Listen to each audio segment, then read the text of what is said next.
ఆంధ్రాలో next CM ఎవరు రావాలనుకుంటున్నారు?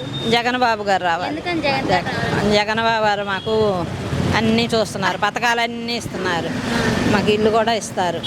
ఆయనే రావాలి, మేము ఆయన రావాలనే కోరుకున్నాం. ఆయన మాకు దేవుడు. ఏం సంక్షేమాలు ఇచ్చారు మీకు? చేదోడు ఇచ్చారు పథకం, కాపు నేస్తం ఇచ్చారు, పింఛన్ ఇస్తున్నారు, ఇల్లు కూడా ఇస్తామన్నారు, ఇస్తారు, మాకు నమ్మకం ఉంది. అంటే ఇప్పుడు సంక్షేమాలు పెట్టి దానికి దేనికి పనికిరావు ఈ సంక్షేమాలు అని చెప్పి అంటున్నారు కదా. లేదు లేదు, వాటి మీదే అందరూ బాగా పెట్టారు. అవి చూసి బాగా ఆయనకి అభిమానం బాగా ఎక్కువైపోయింది.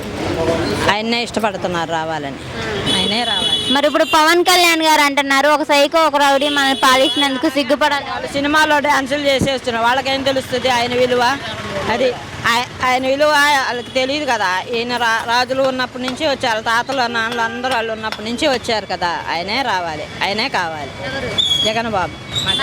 మరి ఇప్పుడు పవన్ కళ్యాణ్ గారు బాబు గారు పొత్తుతో వస్తున్నారు కదా, ఎలా ఉండబోతుందంటారు? జగన్ గారికి ఏమైనా ఎఫెక్ట్ అవుతుందా? చంద్రబాబు గారు పవన్ కళ్యాణ్ గారు కలిసి వస్తున్నారు కదా. ఎంతమంది కలిసి వచ్చినా 100 మంది కలిసి వచ్చినా ఆయన ఒక్కళ్ళు వస్తే చాలు. ఆయన సింహం. సింహం సింహం అంటున్నారు, తన జంతువు అని చెప్పి అంటున్నారు. వాళ్ళు ఎన్ని అనుకున్నా సరే గాలికి ఫ్యాన్ గాలికి అలా కొట్టుకొని వెళ్ళిపోతాయి చివరికి. అంతే, ఆయనే వస్తారు కన్ఫామ్గా. ఆయన మీద నమ్మకం ఉంది మాకు.